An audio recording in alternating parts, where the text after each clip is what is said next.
Guys, Kantara is much better than Kantara chapter 1. First of all ഞാൻ പറയട്ടെ, ഞാൻ ഇന്ന് വരെ അങ്ങനെ ഒരു മൂവി റിവ്യൂ അങ്ങനെയൊന്നും ചെയ്യുന്ന ഒരാളല്ല, ചെയ്തിട്ടില്ല. അതെൻ്റെ ഫസ്റ്റ് ടൈമാണ്. ഞാൻ ആക്ച്വലി ഈ കാന്താരയുടെ ഒരു ബിഗ് ഫാനാണ്. ഞാൻ ആ കാന്താര മൂവി എത്ര വട്ടം കണ്ടിട്ടെന്ന് എനിക്ക് തന്നെ അറിയില്ല. വൈ? ബിക്കോസ് ഞാനൊരു ഹൈലി സ്പിരിച്വൽ ആയിട്ടുള്ള പേഴ്സണാണ്. സൂപ്പർ നാച്ചുറൽ പവേഴ്സ്, അതുപോലെ തന്നെ non physical beings, sudden entities, ഇതിനോടൊക്കെ നാച്ചുറലി ഒരു അട്രാക്റ്റഡ് ആവുന്നൊരു പേഴ്സണാണ് ഞാൻ. അപ്പോൾ കാന്താര ചാപ്റ്റർ 1 ഇറങ്ങിയെന്ന് പറഞ്ഞ സമയത്ത് ഒരുപാട് എക്സൈറ്റഡ് ആണ്. അത് നോക്കുന്നിടത്തെല്ലാം ഭയങ്കര ഓസം ഫയർ, ഭയങ്കര റിവ്യൂസ്, ഒരുപാട് റിവ്യൂസിൽ അത്രയും ഞാൻ കണ്ടു. അപ്പോൾ ഞാൻ അത്രയും ഫാനായിട്ടിരിക്കുന്ന ഒരാൾ ഇതൊക്കെ കാണുന്ന സമയത്ത് അത്രയും എക്സൈറ്റഡ് ആവും. അങ്ങനെ ഫസ്റ്റ് ഡേയ്സിലൊന്നും കിട്ടിയില്ല ടിക്കറ്റ്. അപ്പം ടിക്കറ്റും കൂടെ ഫുള്ളായി കണ്ടപ്പം എക്സൈറ്റ്മെൻറ്റ് ഇങ്ങനെ കൂടി.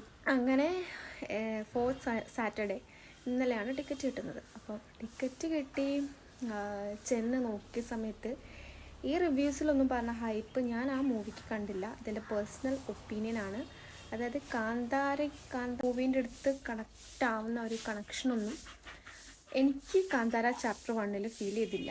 ഇതെൻ്റെ പേഴ്സണൽ ഒപ്പീനിയനാണ്. ആൻഡ് നീ ആരാ ഇതൊക്കെ ഇങ്ങനെ വന്ന് പറയാൻ, നിനക്ക് എന്തെങ്കിലും അറിയുമോ എന്നൊക്കെ ചോദിക്കുന്നവരുടെ അടുത്ത് തന്നെ ഇത്രയും വിളിക്കാൻ വരുന്നവരുടെ അടുത്ത് ഒരു 3+ hours എൻ്റെ കയ്യിലേക്ക് കാശും കൊടുത്ത് ഞാൻ തിയേറ്ററിൽ സ്പെൻഡ് ചെയ്ത ഒരാളാണ്. അപ്പോൾ ഇത്രയും റിവ്യൂസ് കണ്ടിട്ട് അവരവരുടെ റിവ്യൂസൊക്കെ ഇത്രയും ഹൈപ്പിൽ കൊടുത്തെങ്കിൽ I have the right to say എൻ്റെ എക്സ്പീരിയൻസ്. അപ്പോൾ എന്തുകൊണ്ടും Kantara movie is much better than Kantara chapter 1.